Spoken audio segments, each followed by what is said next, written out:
Micro plastic அதாவது வந்து ஊனமுற்றோர்களுக்கான கால் வச்சிருக்காங்க பாத்தியா. சார் வந்து தன்னுடைய அந்த நிலையில நின்று யோசனை பண்ணாரு. ஒரு பிள்ளை வந்து அவர் ஒரு மீட்டிங் போயிருந்தாங்க. மீட்டிங் போயிருக்கிறப்போ ஊனமுற்றோர்கள் பிள்ளைங்க நின்றுட்டு இருந்தாங்க. ஊனமுற்றோர் காலேஜுக்கு தான் போயிருந்தாரு. அங்க நிக்க சொல்ல அந்த குழந்தையால நிக்கவே முடியல. அப்ப என்ன பண்ணாங்கன்னா யோசிச்சாராம்.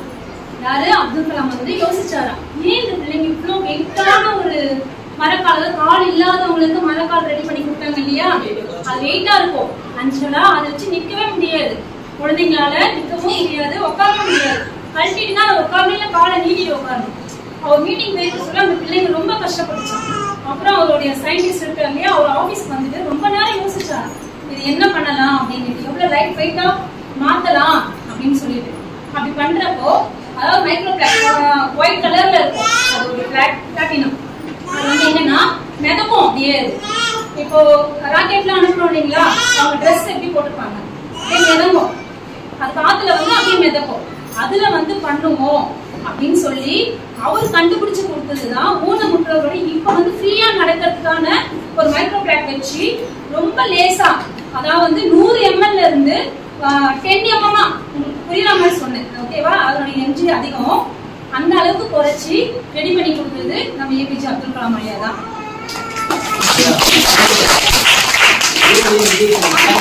வந்து அவர் தான் கண்டுபிடிச்சு கொடுத்தாங்க. நிறைய கண்டுபிடிச்சு கொடுத்துருக்காங்க. நீங்க சொல்றீங்களா நாங்க கவர்மெண்ட் ஸ்கூல்ல படிச்சோம் அப்படின்னுட்டு. ஏபிஜே அப்துல் கலாம் ஐயாவும் அவங்க வீட்டுல எந்த வசதியுமே கிடையாது.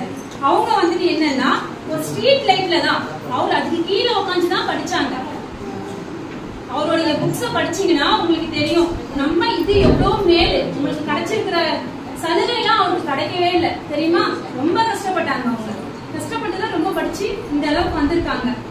ஐயா வந்து எல்லாரும் சொல்லியிருக்காங்க தெரியல அப்படின்னு சொன்னாங்க. தெரியலன்னா கிடையாது, நிறைய சாதிச்சிருக்காங்க ஐயா. நீங்களும் அது மாதிரி நிறைய வரணும், எல்லாரும் படிச்சு நல்ல நிலைமைக்கு வரணும். எந்த ஸ்கூல்ல படிக்கணும்னு கிடையாது, எவ்வளவு மார்க் எடுக்கிறோம், எவ்வளவு சாதிக்கிறோம், எந்த தன்னம்பிக்கையோட வளரணும்ன்றதுதான் நம்மளுடைய முக்கியம். பெரிய ஸ்கூல்ல படிச்சுட்டு நான் பெரிய ஸ்கூல்ல படிச்சுட்டேன்னு கவர்மெண்ட் ஜாபுக்காக அலையறவங்க நிறைய பேர் இருக்காங்க.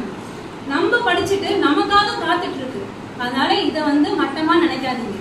கவர்மெண்ட் ஸ்கூல் வந்து ரொம்ப பெஸ்ட். ஓகேவா? உங்களுக்கு காலை உணவு திட்டம், மத்தியான சாப்பாடு எல்லாமே கிடைக்குது. அப்புறம் 8வது மேல உங்களுக்கு அக்கௌண்ட்ல கேஷ் வந்துடும். வருதா இல்லையா? 8வது மேல. அப்புறம் 10th நல்ல பெனிஃபிட் இருக்கு, +2லயும் இருக்கு, காலேஜ்லயும் இருக்கு, நிறைய இடஒதுக்கீடுகள் இருக்கு. புரியுதுங்களா? அதனால இந்த ஸ்கூல்ல வந்து கவர்மெண்ட் ஸ்கூலா அப்படின்லாம் நினைக்காதீங்க. நீட்டா வாங்க. ரொம்ப நீட்டா வந்தீங்கன்னா அவங்களோட நீங்க தான் பெஸ்டா இருப்பீங்க. ஓகே?